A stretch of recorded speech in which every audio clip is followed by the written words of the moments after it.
Gloire à Dieu. Amen. Vous me faites beaucoup d'honneur. Je ne mérite pas tant. Des fois, je vous remercie pour votre accueil. Mon toque force encore. Et je bénis Dieu pour cette communion ensemble. Amen. Vous savez, la Bible dit, Dieu fait toutes choses belles en son temps. Amen. Et nous le voyons ce soir. Et je pourrais m'adresser aux frères anciens qui sont ici, qui sont plus anciens que moi, même dans l'œuvre. On pourrait dire ce soir que Dieu a fait toutes choses belles en son temps. Et il est dit dans la parole de Dieu qu'il est doux et qu'il est agréable pour des frères de pouvoir demeurer ensemble. Amen. Quelle force, quelle bénédiction pour notre vie de savoir que nous avons des frères, pas des cousins, hein? Parce qu'aujourd'hui dans les églises il y a beaucoup de cousins. Je me disais une fois, il ne faut jamais baptiser un cousin, il faut baptiser un frère. Mais quelle grâce de Dieu de pouvoir avoir des frères, des ministères, et de pouvoir se réunir pour un seul but. Réellement donner toute la gloire, lui donner toute la place. Mais j'aimerais vous dire que, vous voyez, ce que je suis en train de dire ne peut être que des mots. Si je dis ce soir, lui donner toute la gloire et toute la place, mais ça dépend comment je vis seul, c'est pas vrai. On ne peut pas donner toute la gloire, toute la place, pour le moment de la prédication que je vais vous annoncer. Vous comprenez ça? Mais oui, il est là le problème. Le problème que j'ai peur d'avoir dans ma vie, c'est de prêcher des choses que je ne vis pas. Je serai jugé plus sévèrement. Et oui, que disait l'apôtre Paul? J'ai peur qu'après avoir prêché aux autres, et je sois moi-même disqualifié. Après avoir exhorté les autres, repris les autres, apporté de la lumière, donné des conseils. Moi-même, après, et me rappeler un petit chrétien, quand je dis petit chrétien, ça veut dire un chrétien jeune. Parce qu'il n'y a pas de petit chrétien. Mais ce petit jeune me disait, il me citait ce texte de Matthieu, veillez et priez. Et réellement, aujourd'hui, nous vivons le temps où réellement, il ne faut plus s'amuser. Même si on n'est pas chrétien, on sait qu'il va se passer quelque chose. On n'a pas besoin d'avoir un bac, d'être instruit, d'avoir une grande connaissance de la Bible. Ça peut être à notre perte d'ailleurs, car il sera demandé beaucoup à celui qui a beaucoup reçu. Il va aller moins connaître et plus aimer. C'est l'apôtre Pierre qui dit ça. L'apôtre Pierre dit, il va aller mieux pour eux. Il va aller mieux pour eux, ne pas avoir connu. Moi, si j'aurais été, j'ai Pierre quand même. Comme tu dis aux gens qu'il ne faut pas connaître Jésus. Oui, je dis aux gens qu'il ne faut pas connaître Jésus. Mais pourquoi? Parce que si il va aller mieux ne pas l'avoir connu que de le connaître et de se détourner. Et je crois que nous vivons les dernières réunions. Je le crois. Je ne suis pas un prophète, mais alors pas du tout. Il y en a qui disent, moi j'ai le ministère de prophète. Eh bien frère, je t'envie. Moi je ne sais pas le ministère que j'ai. Mais j'essaye de faire en fonction de ce que Dieu me demande. J'essaye de lire ma Bible tous les jours. J'essaye de prier, de chercher Dieu. Pour essayer, non pas, parce que je ne suis pas un extraterrestre, je suis comme vous, on est les mêmes. Hein. On est les mêmes. Hein. Qu'est-ce qu'il va dire, ce prédicateur? Vous savez, on est à la recherche de ça aujourd'hui. Hein.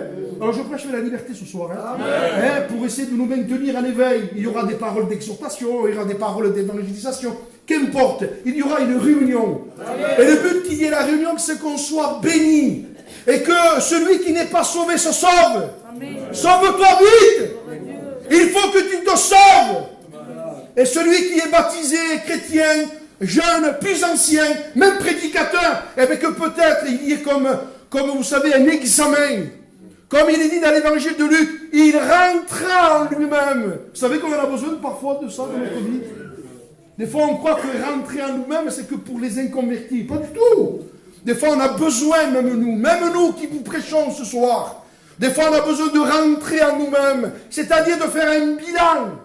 Un bilan. Où j'en suis? Comment je vis? Alors, j'ai une question un peu bizarre, excusez-moi, je l'ai écrit pendant la réunion. Jésus revient, comment va-t-il te trouver? Il est à la porte. Et je voudrais vous lire un texte avec ce que je sais, avec mon cœur. Écoutez ce passage dans l'évangile de Matthieu. Instruisez-vous par une comparaison tirée du figuier. Dès que ses branches deviennent tendres et que les feuilles poussent, vous savez que l'été est proche. Ça y est, l'estiu on est on aime l'été, nous. Oggi sta l'estiu. Oggi sta l'estiu, si già libero un peu. Il y a un mélange. On aime l'été, nous. On aime l'été, on se régale l'été, on est dehors. Et le texte dit, vous instruisez-vous, il y a quelque chose à apprendre, il y a une instruction, instruisez-vous. Par une comparaison, il dit, regardez le figuier. Il dit, quand vous voyez que les branches, le fruit devient tendre, vous apercevez des signes. Vous savez que l'été est proche. Vous le savez. Et écoutez ça. De même, quand vous verrez toutes ces choses, de même, quand vous verrez toutes ces choses, sachez. Il y en a qui ne veulent pas savoir. Ah bébé, il ne veut pas savoir, ne me dérange pas. On a besoin de savoir. Pourquoi? Parce que s'il revient. Vous savez le texte qui m'est venu pendant que je lisais ça, pendant les cantiques? Je l'ai là, je voudrais vous le lire. C'est l'épître de Jean, c'est Jean qui dit ça. Quiconque a cette espérance en lui se purifie comme lui-même est pur. Amen. Vous savez ce que dit Paul aux Thessaloniciens? Paul dit, l'apôtre Paul dit aux Thessaloniciens, vous savez que le Seigneur Jésus viendra comme un voleur. On le sait. Il va venir comme un voleur, donc il ne va pas avertir. Vous connaissez un voleur qui avertit vous? C'est possible, non? S'il vient chez toi, il dit c'est moi le voleur, bonsoir. Il t'appelle le midi. Non, un voleur, il dit il vient, il ne fait pas de bruit. Il ne fait pas de bruit, il ne tape pas à la porte, il essaie de monter. Vous voyez, c'est le voleur. Il fait tout pour ne pas se faire entendre, pour ne pas se faire remarquer. Vous savez, Jésus ne se fait pas remarquer. J'avais aimé ce que disait un jour mon ancien. Si un voleur vient voler dans une maison, il ne volera jamais un cendrier. Il volera quelque chose de précieux. Jésus revient. Va-t-il te prendre? Va-t-il me prendre? On dit oui. C'est pas comme ça. Et c'est justement une réunion avec la parole où on a besoin de ce face-à-face avec le Christ. Ce face-à-face avec lui. Vous savez, ce soir, je ne voudrais pas essayer d'apporter une fausse lumière. Je ne voudrais pas ce soir éblouir. Vous savez, un jour, un grand homme dans le monde, c'était un grand peintre, il s'appelait Léonard de Vinci. Et un jour, cet homme a fait une peinture. Il a peint le Christ avec les apôtres. Et ce peintre avait peint la scène. Il avait peint donc la scène, le moment de la scène. Et il avait donné un éclat très, très accentué, très particulier sur la coupe. Alors tous les gens qui voyaient le tableau, Jésus, les apôtres, et ils voyaient ce beau tableau, les gens disaient « Oh, quelle coupe !» Puis 5, puis 10, puis 20. Et tout le monde disait « Quelle coupe! Qu'elle est belle !» Et cet homme est rentré en lui-même, il dit « Mais qu'est-ce que j'ai fait ?» Alors cet homme dit l'histoire, il a pris ses pinceaux, il a vite fait rectifier, il a enlevé l'éclat de la coupe. Alors les gens disent « Mais pourquoi faites-vous ça? Pourquoi? Il dit, mais non, laissez le tableau. Non, il dit, je ne veux pas. Est-ce que maintenant, ce tableau que vous regardez, vous apercevez que la coupe, elle attire au moins? Est-ce qu'elle attire au moins? Il voulait savoir, mais pourquoi faites-vous ça? Parce que je veux attirer l'attention que sur Jésus. Amen. Et je disais en priant, en venant, je priais dans mon frère, et qu'ils ont beaucoup parlé, je priais dans la voiture avec lui. Dans ma prière, on a prié un moment, on priait, et quand j'ai repris pour prier, je dis, Seigneur, garde-moi dans la prédication de te voler la gloire. Amen. Vous savez, on peut voler la gloire à Dieu. Ouais. Et ce soir, je voudrais que tu comprennes que tu as besoin de Jésus. Tu n'as pas besoin d'un homme. Ouais. Tu n'as pas besoin d'un message. Je pense que vous avez écouté les meilleures prédications du monde à Perpignan. Oui. Je le crois de tout mon cœur. Vous avez écouté des prédications à en avoir le souffle coupé. Comme la reine de Séba, elle avait entendu Salomon, elle avait vu sa richesse, sa gloire, elle avait entendu ses paroles, elle en avait le souffle coupé. Et je le crois qu'à Perpignan, il y avait des réunions où vous avez peut-être eu le souffle coupé. Vous avez été espanté, c'est catalan ça, sous espantat de Kenoi, comme prêche, comme prêche Kenoi, mon soul régala, on s'y vit pas ce show. Tu sais quelque chose de plus, mais tu n'es pas réellement converti.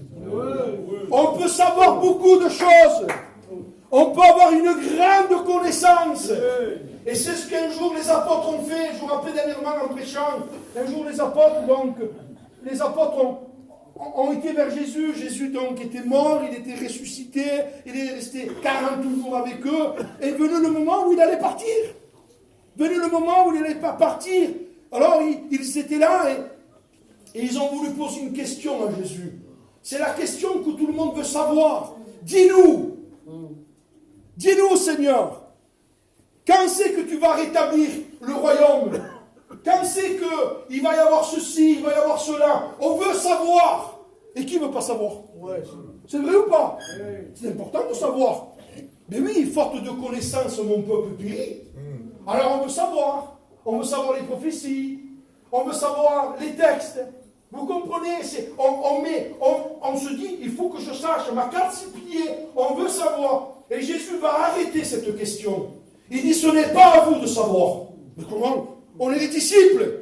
On devient les apôtres, il faut qu'on sache pour qu'on puisse prêcher. Non, dit Jésus, ce n'est pas à vous de savoir. Écoutez-moi, dit Jésus, mais vous, dans peu de temps, vous recevrez. Et je disais une fois, il est beaucoup plus important de recevoir que de savoir.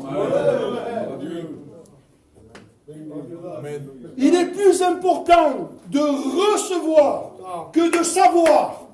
Je sais que l'entrecôte va me faire du bien. Ici, pour Chocodic. Je sais que l'entrecôte, il y a des protéines.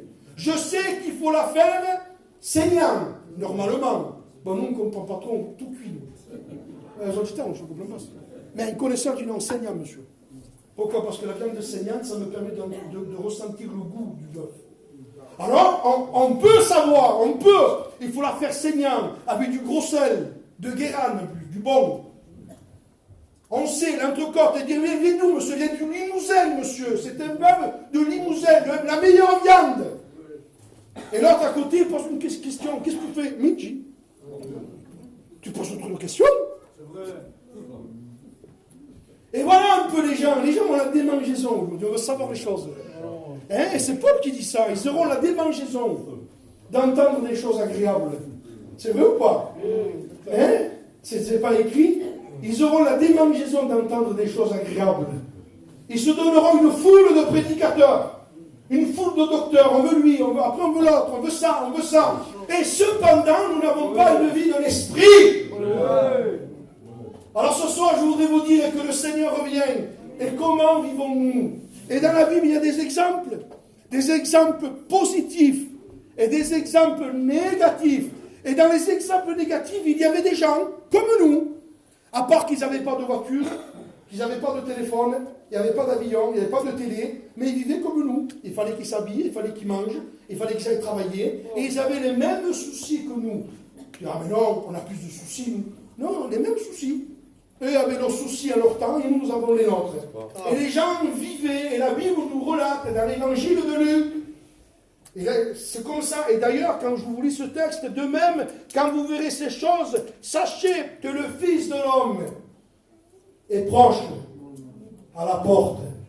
Sachez que le Fils de l'homme est proche à la porte. Il est proche. Il est proche. Vous comprenez? Il est proche. Il est proche. Des fois, j'ai mon fils qui s'en va voir son beau-père. C'est un frère qui rappelait cette pensée et je la prends pour moi ce soir. Mon fils, parfois, va voir son beau-père à Nice. Et de temps en temps, quand il est là-bas, je l'appelle. Et il me dit, Opa, je viens. Oui, mais quand? Je viens. Mais quand il est sur la route, là, il ne me dit plus, je viens. Et il dit, j'arrive. Et je crois de tout mon cœur, sans révélation particulière. Je ressens, vous savez, les gens qui me font peur, je ressens, j'ai très peur de ces gens. Moi. Je sens, Dieu m'a dit, moi Dieu me dit rien, je lis la Bible. Je lis la Bible, je lis la Bible, je lis la Bible, je la lis, je l'écris, je la dévore, je mange la parole de Dieu. Et la Bible nous révèle, le cœur de Dieu nous est révélé qu'il vient. Et comment, quels sont les signes qu'il vient? Un des signes particuliers qu'il revient, on le sait tous. Qu'est-ce que c'est le signe que Jésus revient? C'est l'apostasie.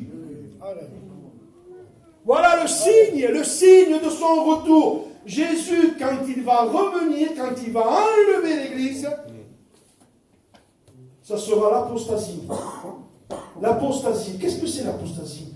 C'est le faux évangile. C'est le faux Jésus qui est prêché. C'est un faux esprit. Alors je ne vous connais pas, je prêche dans toute la liberté. Mais je voudrais vous dire ce soir, il revient chercher son Église. Amen.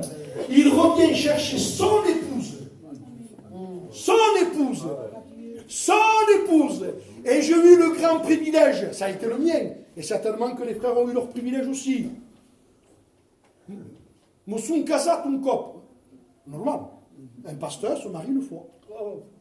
Et le jour que je me suis marié, que j'ai été chercher ma femme, le jour du mariage, elle portait sa robe blanche. Elle aurait eu une robe sale.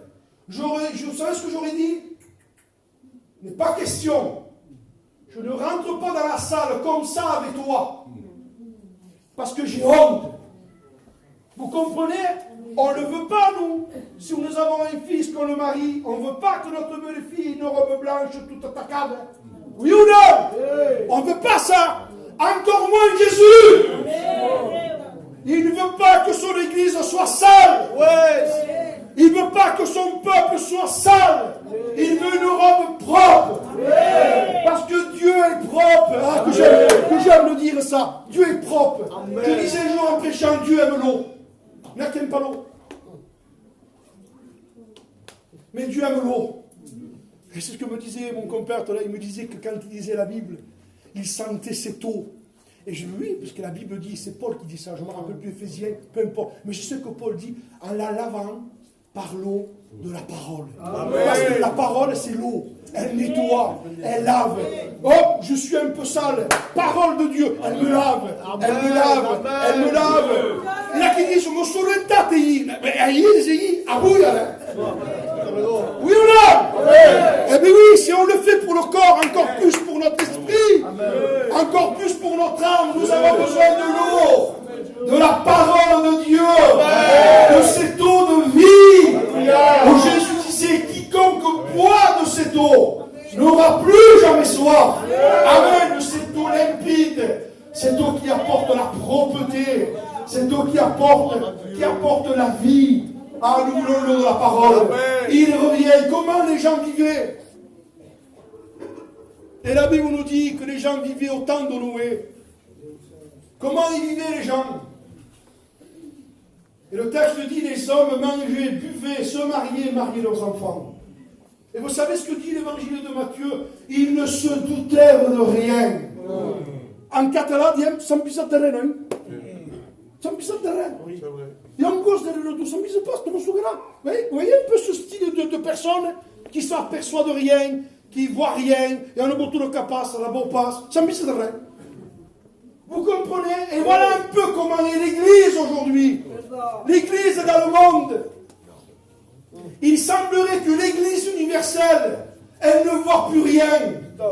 Elle ne sent rien. Elle n'a aucune réaction. Voilà, et message après message. Mission après mission. Et on les fait venir. Mais c'est bien de faire des missions. Et en plus, ça coûte des sous. On fait mission après mission, prédicateur après prédicateur. Lui mieux, et mieux, l'autre passe mieux. Mais notre vie à nous, comment elle est? C'est vrai. Comment je vis avec Dieu? Quelle est ma vie de communion avec Dieu? Quelle est la vie de l'Esprit qui est dans ma vie? Comment je vis avec Christ? J'ai besoin de me courber devant lui. J'ai besoin réellement de marcher dans l'obéissance. Parce que le vrai évangile va nous amener, va m'amener à l'obéissance de la parole. Amen. Le faux évangile va vous amener à des réunions, à des méthodes. Le faux évangile va vous amener à des missions. Le faux évangile va vous amener à une organisation. Le faux évangile va vous amener à des promenades, à des repas. Et on va là-bas. Le vrai évangile va vous amener à l'obéissance. Parce qu'il vaut mieux l'obéissance que le sacrifice. Il vaut mieux l'obéissance que toutes les réunions du monde. Et la meilleure réunion, ce n'est pas ce soir que je l'ai eue. C'est ce matin, cet après-midi, hier, avant-hier, mercredi, mardi. La meilleure réunion, c'est ma réunion avec Jésus. C'est la meilleure des réunions. La plus belle des réunions qu'il a eues, c'est la réunion qu'il a eue avec Jésus. Et c'est cette réunion que tu as besoin. Tu as besoin d'une réunion avec Jésus. Tu as besoin de le rencontrer. Parce que nous nous habituons à tout. On s'habitue à tout. On s'habitue. Je rappelle une fois un témoignage. Je ne veux pas faire rire. Un témoignage terrible. C'était un jour un prédicateur. La famille lui disait: Pasteur, est-ce que tu pourrais, s'il te plaît, aller dans cet endroit? Je te demande pardon, pasteur, mais il faudrait que tu ailles à la morgue. Il dit: mais pourquoi, dit ce pasteur? Parce que nous avons perdu quelqu'un que nous aimons. Et on voudrait que ce soit toi qui aille le voir. Alors ce pasteur, pris de sentiments pour la famille, eh bien, d'où j'irai? Il a pris sa voiture, il y a été. Il est arrivé là-bas. Et il voit le gardien. Assis, son pain, manteiga, la confiture, et il mangeait. Et le pasteur dit: excusez-moi, monsieur, mais vous avez-vous l'odeur qu'il y a là? Et lui dit: monsieur, ça fait 20 ans que je suis là. Je me suis habitué. Mon nez est mort.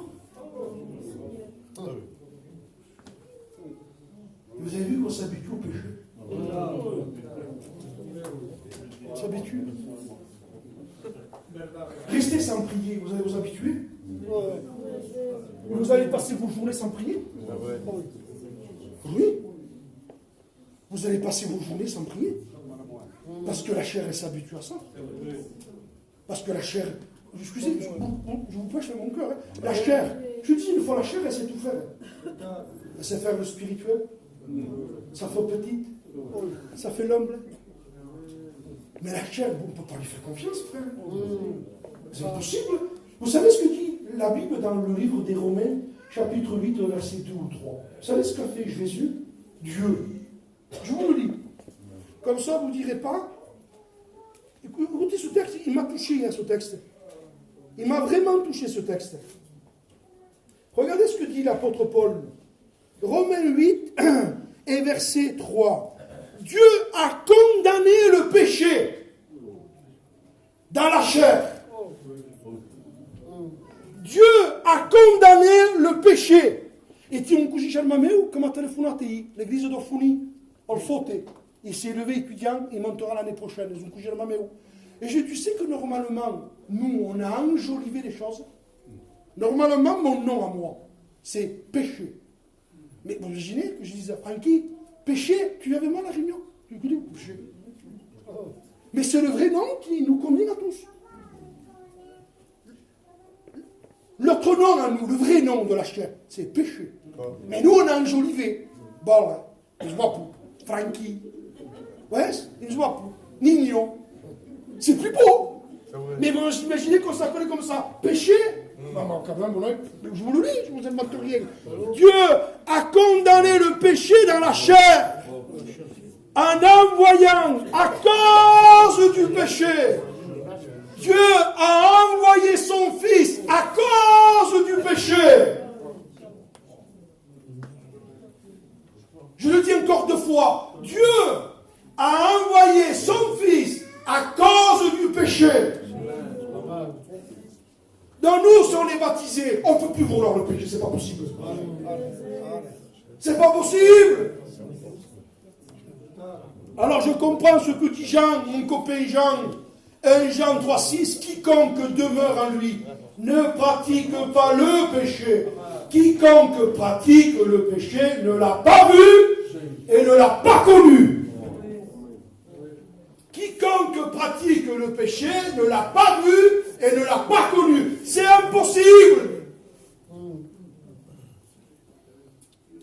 Et je ressens au fond de moi le Saint-Esprit qui me donne de la haine contre le péché. Et on a besoin d'haïr le péché. De l'haïr. Parce qu'on ne pourra jamais aimer Dieu. C'est pour ça que Jésus disait, si tu veux me suivre, renonce à ta vie. Si quelqu'un veut me suivre, qu'il renonce à sa vie. Si quelqu'un aime sa vie plus que moi. Et qu'est-ce que c'est aimer sa vie plus que lui? Et c'est aimer le péché. Si quelqu'un aime sa vie plus que moi, n'est pas digne de moi. Et le Christ veut faire une œuvre puissante, comme il a fait une œuvre dans le cœur de Noé. Une œuvre de Dieu, une œuvre de l'Esprit, un homme qui vivait dans la crainte. Un homme qui, si par exemple il aurait glissé, parce que ça peut arriver de glisser, il se serait relevé, il aurait demandé pardon, il aurait été dans les larmes, parce que nous, il y avait la crainte de Dieu. Et c'est par la foi, la vraie foi. Aujourd'hui, la foi, elle est toute déséquilibrée, on ne comprend plus rien. La foi, quelle foi? La foi. Là, qui dit, il faut la foi. Tu pries? Non, tu n'as pas la foi. Si tu aurais la foi, tu prierais. Pourquoi on ne prie pas? Parce qu'on n'a pas la foi. Parce que comme j'ai la foi, je sais que Dieu m'entend. Et comme il m'entend, je prie. Vous comprenez bien que c'est plus facile de faire une mission. Amen. Oui. Qu'est-ce qui est plus facile pour moi? De passer 2 heures dans ma chambre à prier ou faire une mission? Pour moi, c'est plus facile de prêcher.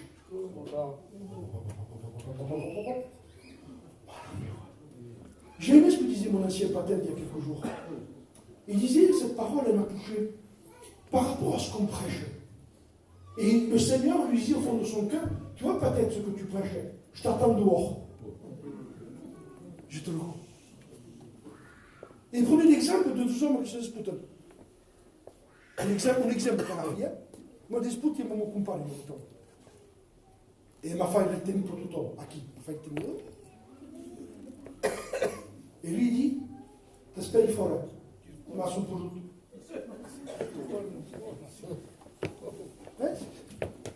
Ah, tu tot ce chi?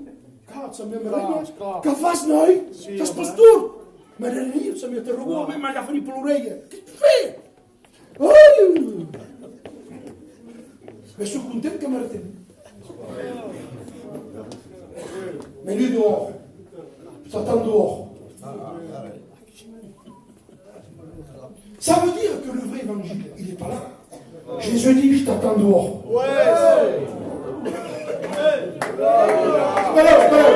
Il me le dit à moi. À moi.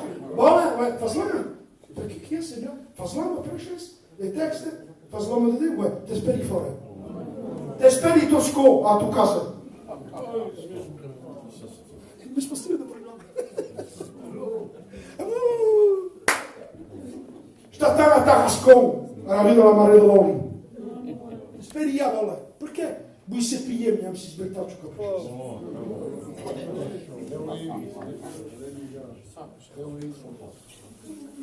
Jésus, un homme, à 4 obriques. Il nous attend.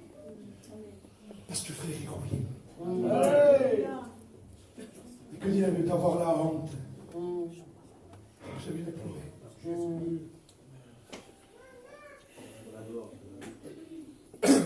D'avoir la honte d'être éloigné de lui. La honte d'être éloigné de lui. Il revient. Sachez, je suis à la porte. Que vous aimez lui. C'est un grand homme, lui. Prêchez. Et les gars. Et il est venu le moment. La pluie est tombée. Jésus est à la porte. Vous savez qu'à tout moment, il peut éclater la guerre entre l'Amérique et l'Irak. Vous le savez? Ils sont en train de parler de la Troisième Guerre mondiale. Là, il y a 2 jours, ils disent que c'est les Irakiens, le peuple arabe, ils ont envoyé un missile, ils ont fait exploser un bolide de 167 personnes. Et Trump, il sait que c'est eux. Et comme ils n'ont pas une bonne cliquante, ben, rien. C'est pour ça que Dieu, et vous savez, je ne comprenais pas. Je me dis, mais pourquoi Dieu a mis lui? Et j'ai compris. Parce que Dieu est obligé de se servir des charnels pour accomplir son plan. Oui. Dieu est obligé de mettre des gens charnels, hargneux, colériques. Vous savez que Jésus s'est servi des Romains pour pouvoir crucifier Jésus. Une fois, je lisais ma Bible, je sors du message de ma Bible, et j'ai lu, écoutez ça, j'ai soif. Les soldats sont venus, ils prennent une branche, ils la plongent dans le vinaigre, et ils lui mettent à la bouche. Et quand il reçoit le vinaigre dans la bouche, Jésus dit, tout est accompli. Et l'Esprit me parle. C'est pour ça que je me sers des païens pour accomplir dans ta vie la croix. Je me sers des méchants pour te briser.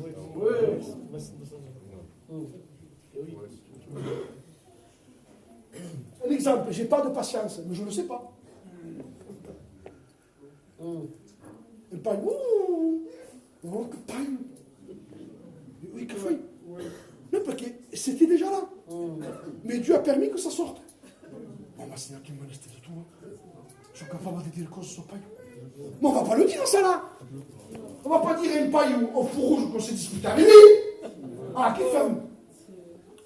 C'est où là? Mais oui. Mais tout ça là, notre vie de tous les jours, ce manque de patience en voiture, avec les petits, avec la femme, des paroles qu'on dit bizarres. Des choses.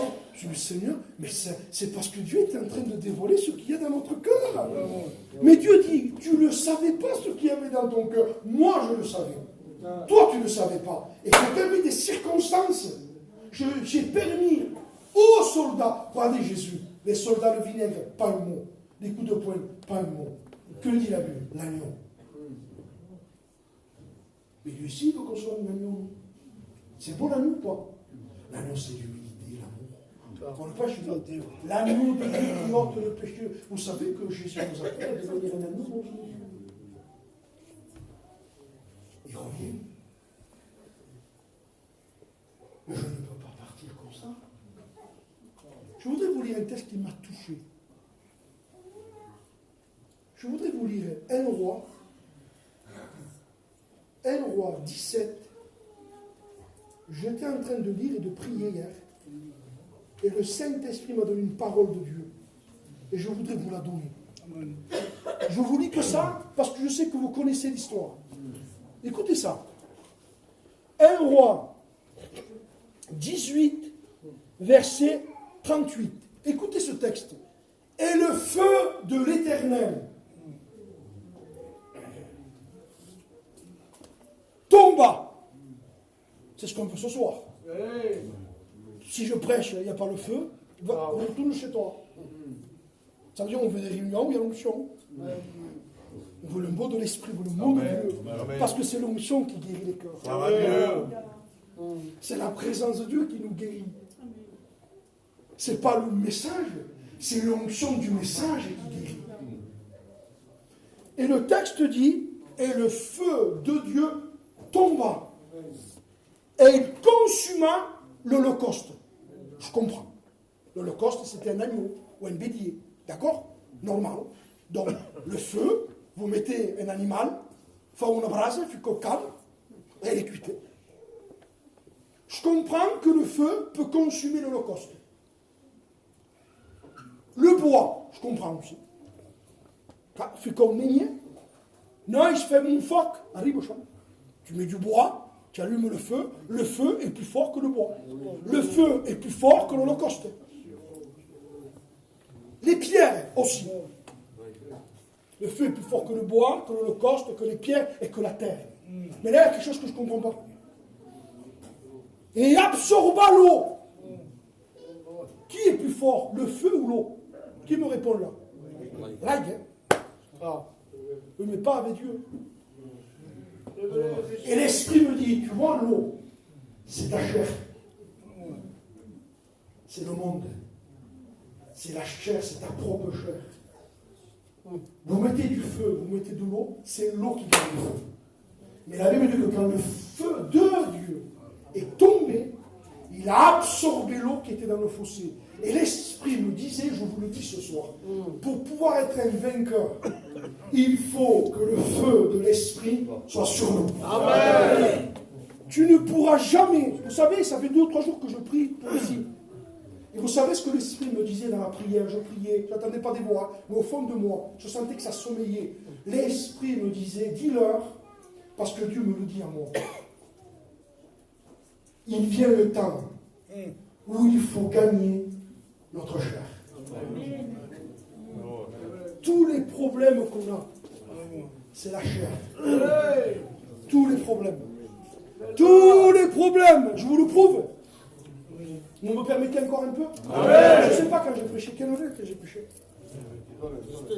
Encore un peu? Allez, je prends encore un moment. Voilà ce que fait la vie de l'esprit.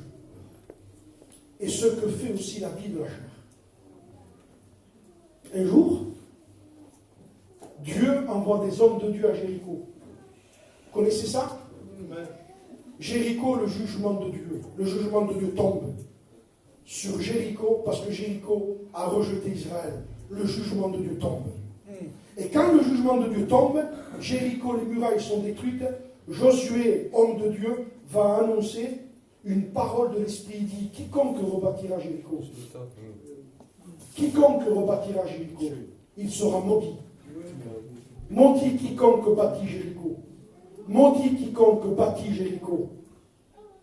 Et s'il bâtit Jéricho, il posera les fondements, il dit, au prix de son premier fils, et les portes au prix de son second fils. Les années passent, 10 ans, 15 ans, 30 ans, 50 ans, 100 ans. Et j'ai imaginé un jour un juif. Tu crois qu'il faudrait rebâtir Jéricho? Va-t'en de là, ne rebâtis pas Jéricho. Oh! Basamouli Boch! Il y en avait qui étaient. C'était fort, vous savez, la chair, vous savez ce que dit la Bible? C'est du cœur que sort la folie. Nous on dit Isboch. Et le ciel, Dieu dit non, Isboch. C'est lui le Boch. C'est pas la tête, c'est le cœur. C'est du cœur que sort la folie. Puis de temps en temps, il y en avait qui disaient, tu crois qu'on ne pourrait pas rebâtir Jéricho? Mais tu vas perdre tes petits. Vous savez que si on n'est pas des hommes de Dieu, c'est au péril de nos maisons. Que dit Paul aux Actes des Apôtres? Si tu crois, si tu es spirituel, si tu es un homme de l'esprit, si tu te soumets à Dieu, si tu marches avec Dieu, tu seras reçu avec toi ta famille. Le contraire, si tu ne crois pas, tu ne te soumets pas, tu n'es pas un homme de prière, tu ne rejettes pas le péché, tu marches comme ça, tu seras perdu toi et les tiens. Pourquoi? Parce que pour sauver des hommes, il faut être un témoin. Le vrai témoin sont les âmes. Il y a des gens, on n'a pas besoin de parler. À vos enfants, ne leur parlez plus du Seigneur. Vivez l'évangile. Vous n'avez pas besoin de parler de Dieu à vos enfants. Vivez l'évangile. Soyez un témoin. Soyez un homme de Dieu. Soyez une lumière. Soyez un homme ferme. Et les petits parleront. Je disais une fois, si vous voulez savoir si vous êtes chrétien, parlez à vos enfants.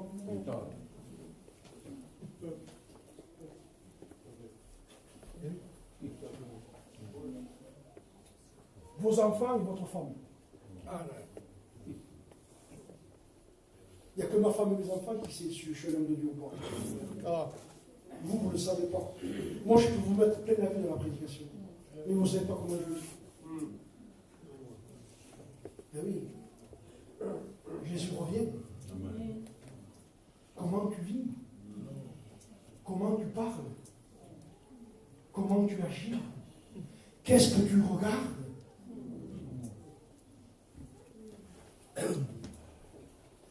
Maudit quiconque rebâtit Jéricho, c'est la chair, c'est le monde, c'est les œuvres des ténèbres.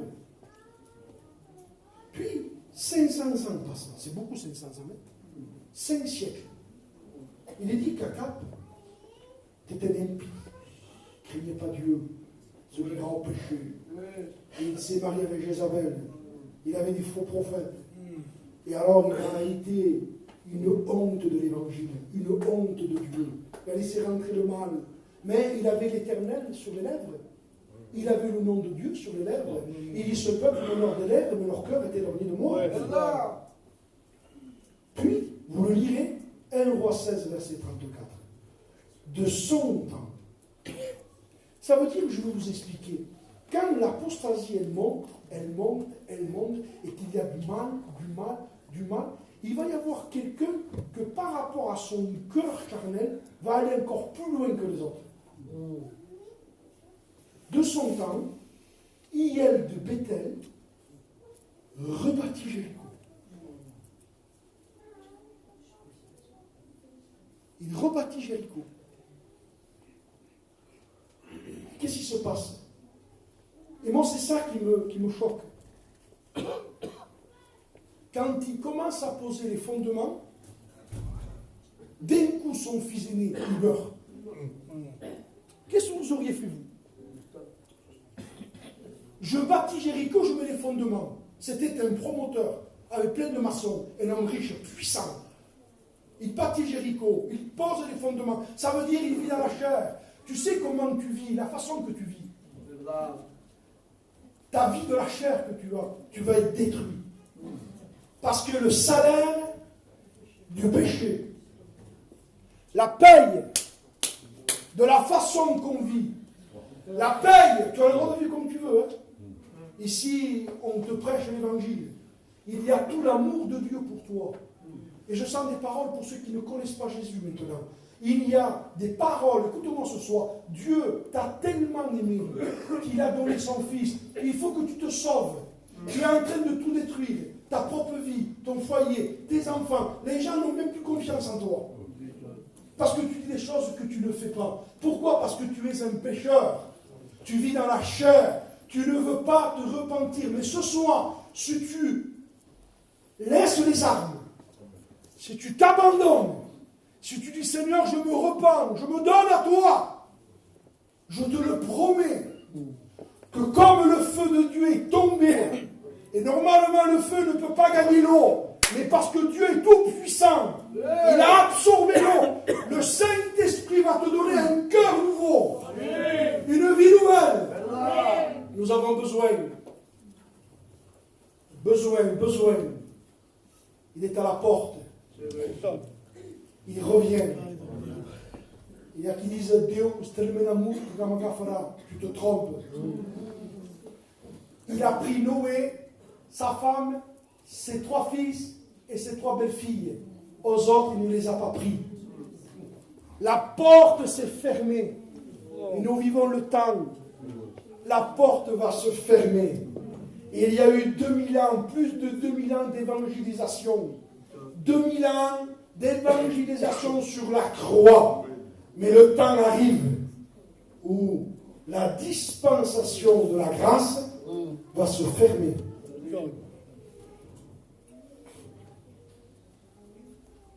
Il est à la porte. Il est temps ce soir.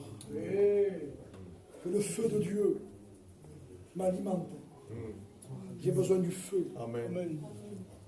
Et ce feu, je dois l'entretenir. Chaque fois que je dis à du Seigneur, qu'est-ce que tu veux de moi? Je sens l'Esprit me dit, rien, cherche-moi. Dieu veut rien de nous. Il veut qu'on le cherche. Il veut qu'on soit, il veut que lui devienne notre passion. Il faut que Jésus soit notre passion. Il faut qu'on devienne des hommes de l'esprit. Il faut qu'on sorte de cette vie charnelle, cette vie de chair qui nous attire vers le bas. La chair nous attire vers le bas. La chair, c'est les œuvres terribles. C'est Paul qui en parle. La chair, terrible, c'est des disputes. Dans les églises, il y a des disputes entre frères, entre sœurs. Les disputes pour la place, tout le monde veut la place. Prends-la, je te la donne la place. Laisse-moi ma place dans ma chambre. Laisse-moi dans ma chambre ma place. Prends-la la place, on veut la place, on veut être vu. Je prêche avec tout mon cœur, les frères, je finis, hein. On veut la place. Alors il y a des disputes, et il y a des querelles, et il y a toutes sortes de mauvaises œuvres. Pourquoi? Parce qu'on vit dans la chair.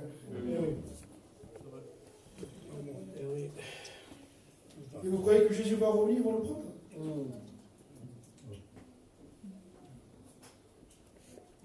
C'est peut-être la dernière réunion. Vous savez, une fois, en 2000, on avait une réunion comme ça. On est sorti de la salle, on a été à la maison. À 10h30, ma mère a écouté l'évangile, elle était au fond. Elle est sortie, elle s'est couchée. À 11h, 11h15, 46 ans, elle a fait une crise cardiaque morte. Peut-être c'est moi après. Et peut-être c'est toi. Si on part, comment on va faire si on part comme ça? Je crois qu'il est temps, mes frères. En vérité, je vous le dis, d'avoir une vie propre. De prendre des décisions. De prendre de réelles décisions. Et de commencer à débroussailler, d'enlever tout ce qui veut nous empêcher, là. Cette vie de la chair, les programmes de la vie, les programmes même de la télévision. Ah, il a dit qu'il ne faut pas... Non, je n'ai pas dit ça. Je n'ai pas dit qu'il ne faut pas regarder la télé. Je n'ai pas dit ça. Je n'ai pas dit qu'il ne faut pas regarder la télé. Mais je dis que quand on est un homme de l'esprit, normalement et logiquement, quand on est près de Dieu, très près de Dieu, on est très loin de la télé. Mais quand on est un homme charnel, on est très près de la télé et très loin de Dieu. Mais on a le droit de la regarder. On a le droit. Je n'ai pas dit qu'il ne faut pas la regarder. Mais si réellement aujourd'hui, réellement, si vous voulez le monde, il n'y a pas plus mondain que la télé. Quand j'ai lu, moi, là, comme toi, ma Bible, n'aimez pas le monde. Je me dis, mais qu'est-ce qu'il y avait? Il y a plus là. Il y a 2000 ans. Je me dis, que dit? Non, mais franchement, n'aimez pas le monde et les choses du monde. Mais qu'est-ce qu'il y avait? Il y a 2000 ans en arrière. Il n'y a plus rien. C'est quoi le monde alors? C'était quoi pour le monde? C'est quoi le monde alors? Le monde, c'est des conversations. En ligne, ça c'est le monde. C'est ça le monde. C'est le monde, ça. Ça, c'est l'hypocrisie, la méchanceté. Elle se dit quoi? Tu peux le idiot? Eh oui. On a besoin, mes frères. Je ne vous jette pas la pierre, hein. Je suis comme vous. Mais pas du tout. Il avait raison ce qu'il disait. Le plus infirme, c'est lui. Mais moi, le plus meilleur, le plus mauvais prédicateur, là, c'est moi. S'il n'y a pas le Saint-Esprit, j'y tomberai à toi. Pourquoi? Parce qu'on est tous mauvais. On est tous d'une nature mauvaise. C'est vrai. On a tous une chair qui est terrible. Mais quand l'Esprit vient, et qu'on laisse le temps à Dieu. Parce qu'il faut donner du temps à Dieu. Il faut donner du temps à Dieu. On est capable de faire pour le marché. On mange dehors, on peut le faire. Espère. 11 heures. Espère. Et hop, ça y est. Ah, tu vois que tu as eu le temps et que tu as passé. Je sais, je l'ai fait les marchés des années. 9h, 10h, 11h, midi. Hop. On prend le temps. Parce qu'on sait que le temps peut nous rapporter quelque chose. Quand on aime Dieu, on passe du temps devant Dieu. Parce qu'on sait que le temps devant Dieu va nous rapporter quelque chose. Amen.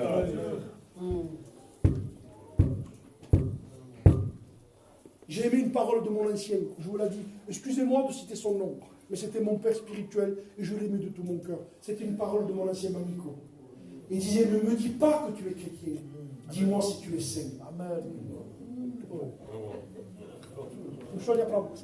Ne me dis pas que tu es chrétien. Voilà, dis-moi si tu es saint.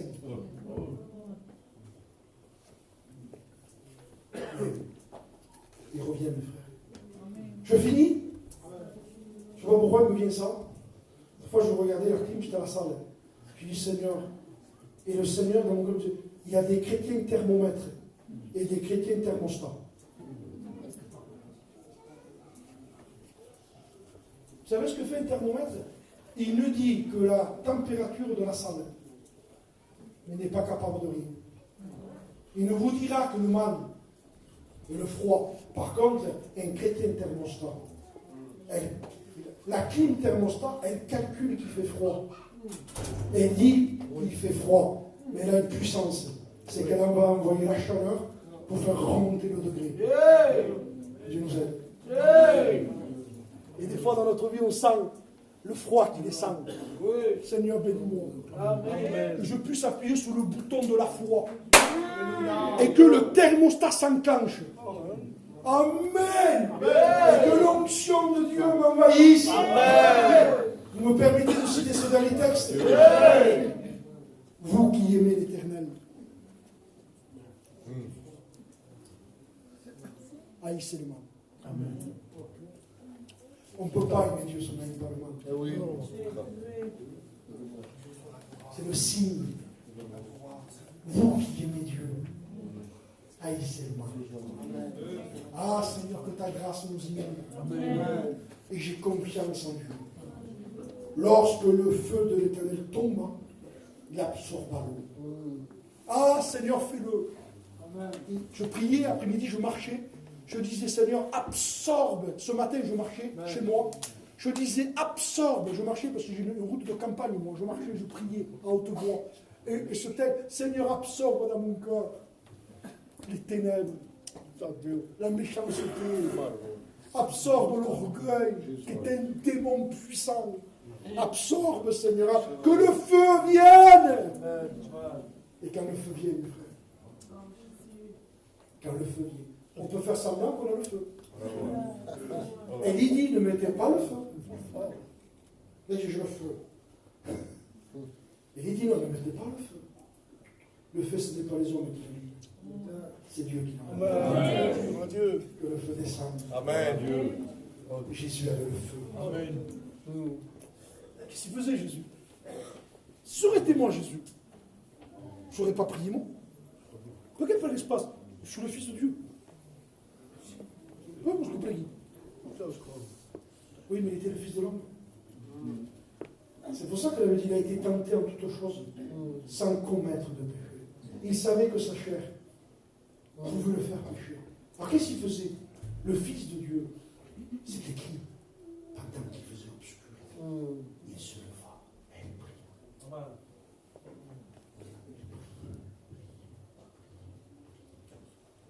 À Gethsémani à genoux. J'ai aimé ce texte. Veillez et priez. Des fois, on est des bons commentateurs, des bons conseillers. Jésus dit, veillez et priez, afin que vous ne tombiez pas en tentation. De suite après, il se mit à genoux et il pria. Lui, il dit les choses, on les fait.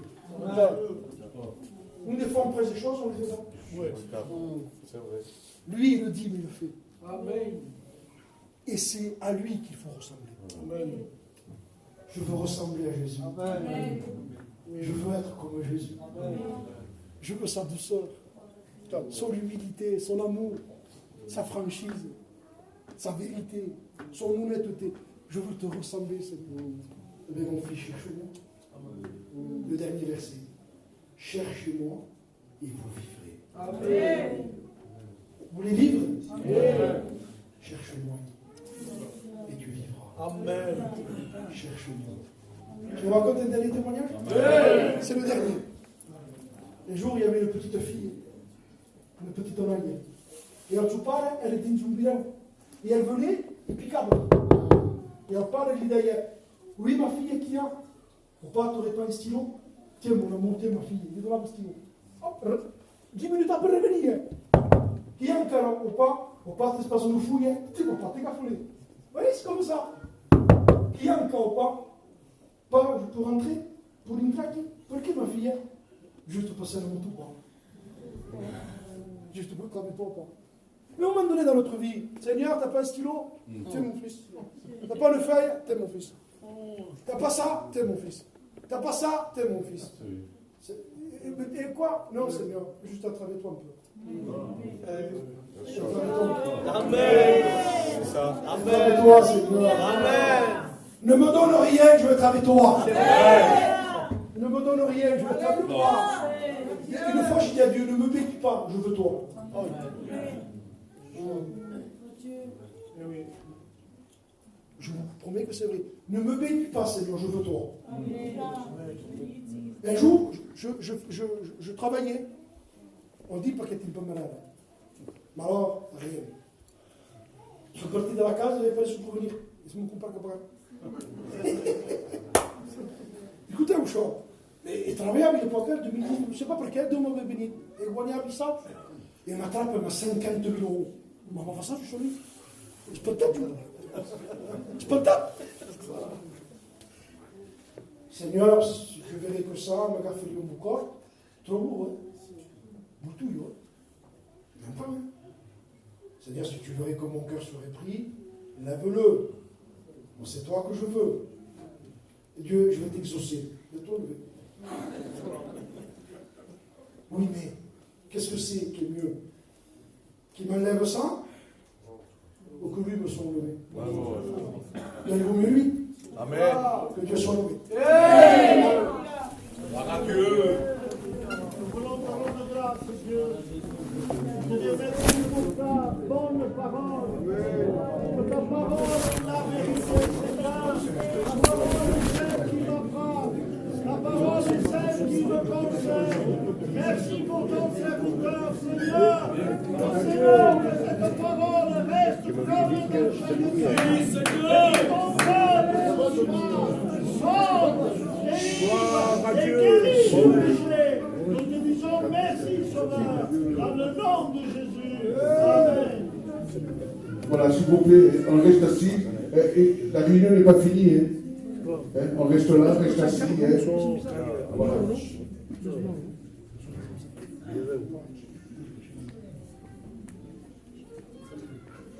Moi, je ne comprends pas. Hein. Je ne comprends pas pourquoi il parle comme ça. La réunion n'est pas finie. On a passé un petit heure, presque une heure, oui. On peut passer 20 minutes, 10 minutes. Hein. Un peu. C'est vrai.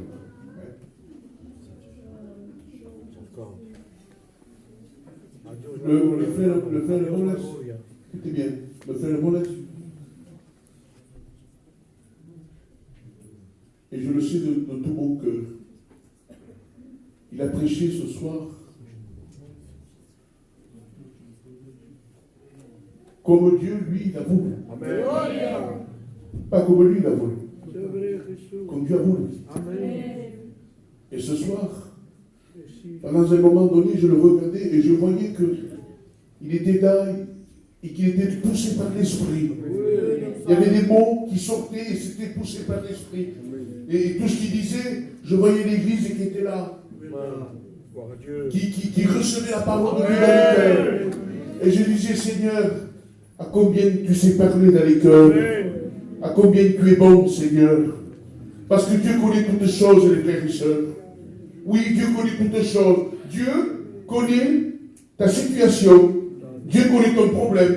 Dieu connaît ton souci. Alors, tu viens là, sans parler, tu t'assois. Moi, mais qu'est-ce que je veux dire? Ça va, bah, mon frère? Voilà, c'est tout ce que je veux te dire. Mais lui, non. Il n'est pas moi, lui. Lui, il parle dans ton cœur. Parce qu'il te connaît. Alléluia. Alléluia. Voulez-vous écouter le frère Vol, le chanter un cantique? On va lui laisser la place. Hein, qui vient de chanter un cantique pour la gloire de Dieu. Amen.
i maltraitat per tot el temps.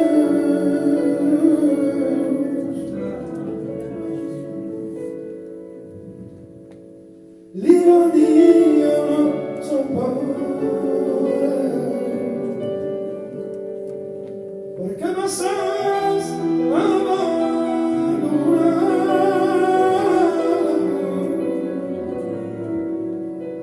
abandonat de tots els homes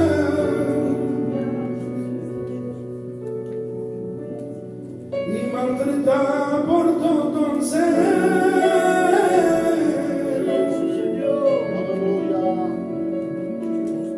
Li va dir a son pare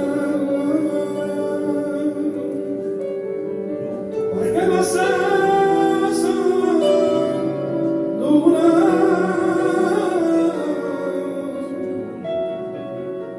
La seu sang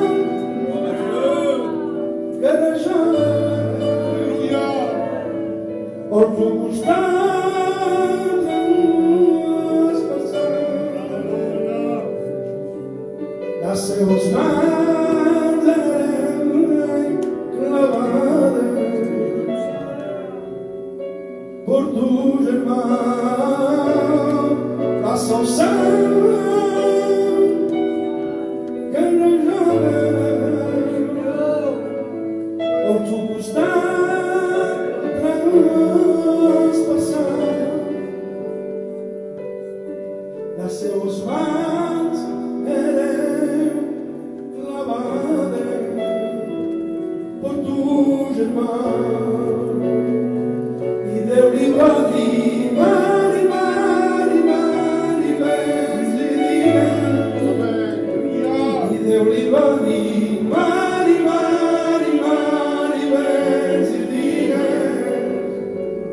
Déu li va dir, Mari, Mari, Mari, vés i digues.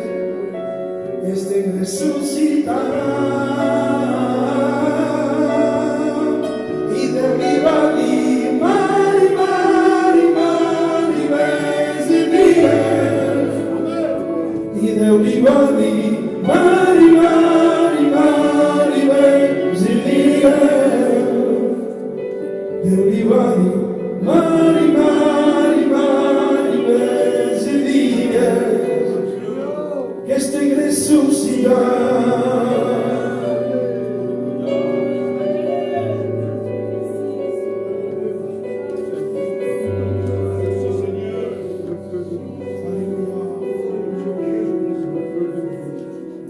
Quan m'arribava al sepulcre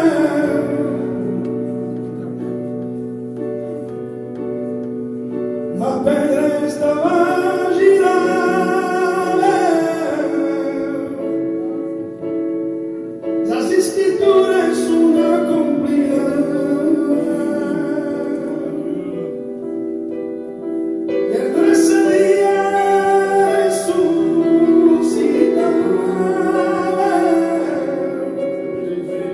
I Déu li va dir, Mari, Mari, Mari, vés i digues. I Déu li va dir, Mari, Mari, Mari, vés i digues. Déu li va dir, Mari, Mari, Mari, vés i digues que estic ressuscitat.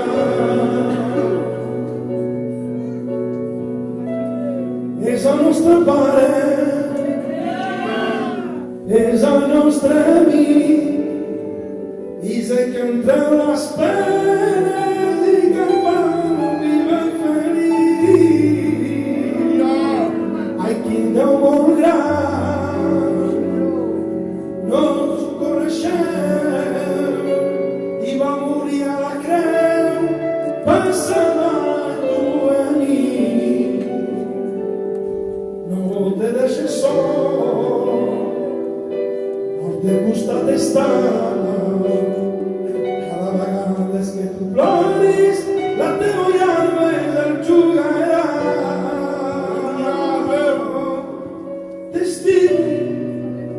T'estimo, Déu meu, jo t'estimo. destini lo meno destini, portano che aspettami.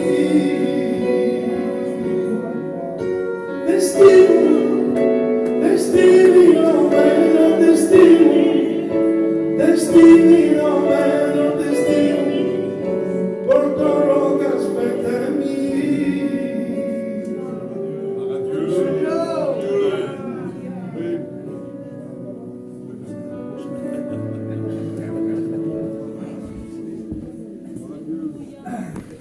Gloire à Dieu. Que Dieu soit béni. Amen. Vous savez, ce soir, les frères et sœurs, je le dis de tout mon cœur, ce soir, de ma part, je me réjouis ce soir. Je me réjouis ce soir de voir cette belle réunion, de dire, Seigneur, tu ne fais section de personne. Tu es là, tu aimes tout le monde, Seigneur.